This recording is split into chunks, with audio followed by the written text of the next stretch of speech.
Hi everybody, welcome to Fast Homebrew. Today I'm making another smash. It's a Munich cascade smash and it's a mini smash. I'm gonna do a small batch. So this is a smaller than usual bag of Munich. Despite that, I can tell you that is the most powerful smelling bag of grains I've ever had. So there's some cascade and some VSO5. This is my new little fermenter. It goes up to 20. So yeah, I thought I'd get that to do experiments and stuff, and why not start with the smash? So let's get going. I got my pot, and what I'm doing here is weighing myself holding the pot, and I weigh 77.7 kilos minus one pot, so that I can check my volumes as I'm going by just weighing it, and the scales don't go off at low numbers, so that's why I have to jump on there as well. So here we go. Yep, that's I don't know, I think it was 10 meters. Jonah's just meters, 10 liters of water going into the thingy, and that's coming up to temperature. So yeah, here we go. That didn't take too long actually. In goes the Munich, and stir that all around. The last bit going in there. So I think it's 2.5 kilos, and I'm aiming for a 12 litre batch. And it looks like it's mashing at 67, and into the oven we go. Yeah, aiming for 12 litres. Oh yeah, so I've got the oven set to low, and I'm going to mash in there just because it's a nice controlled environment. Don't ever put the lid on if you're doing that, because the temperature will go through the roof.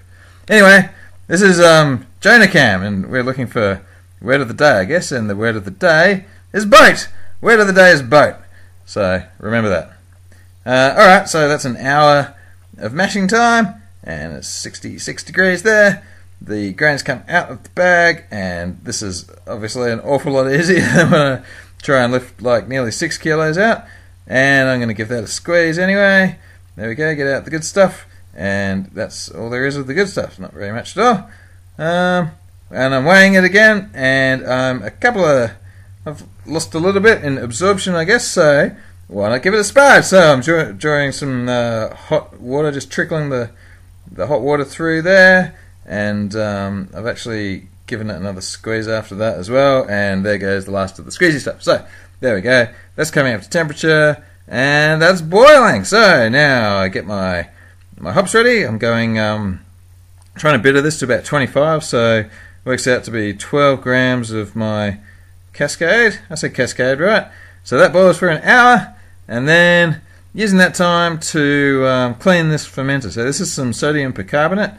I'm using 1 gram of that. No, that's a lie. Using 10 grams of that per litre, just in a sort of a small amount to wipe it all out with. That should get it nice and clean, because I've obviously never used this one before. So, and this is some star sand going in, so I'll this will sanitize it after it's been cleaned. So shake it around. Everything's in there. Everything's sanitized. Everybody's happy. So last little bit of cascade. Another 1 gram per litre with 5 minutes to go. There we go. And 0 minutes to go. We're all done. Heat comes off, thing comes off. Weigh it, and I'm down to 10 litres, I reckon. So I'm going to bring the temperature. No, it was 8. Down to 8 litres. Temperature of that can come down in the sink there with the water running around it. And actually, I'm finding that the thermometer here gives me different reading on the inside than it does on the outside. So there's a little thermometer sticker going on to the fermenter there. But yeah, I don't know why that is. The reason I'm stirring it isn't for whirlpool either. I'm stirring it because, you can see the temperature change. Stirring it because I find that it cools down a bit quicker if you do that. So anyway, hopefully don't make too much of a mess doing this, but of course I do. I don't know if the camera gets it. Where's the...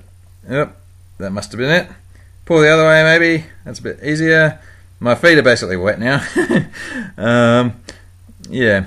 Oh well. Oh, yeah, so the temperature's still a bit high. So how do I bring it down? Well, this is me making some nice sanitized containers that I'm pouring some spring water into, and I'm going to make some large ice blocks. So I was expecting to be able to throw 2 litres of ice, I guess 2 kilos, I don't know, whatever, to bring the temperature down. There's an online water calculator thing that I use to figure out what temperature I need, and I needed it to be down to 45 for the 2 kilos to get it to pitching temperature. So I'll post a link to the thing. I reckon if you googled water mix calculator, you'd find it. You put in the amount of ice and the temperature and the water and all that, Anyway, topping up last 2 litres, get a little sample for science. And I think it was about 1.845, which is about normal for me. In goes some yeast, USO5. Everybody's happy. That goes in. And normally I'm done here, but today I got this airlock thing to deal with. So that's all new to me. Pour in some star san in there. Yeah. Giving a bit of a squeeze here to watch the levels go up and down and make sure it's all good and tight so I've got a good seal. I mean, you don't really need an airlock, but it's novel. But we're done! We're done! All done! New small batch fermented thing, 12 litres of Cascade Munich Smash. Just 12, there it is. Everybody's happy. Go to a dance, drink some beer, whatever you do, have a good time.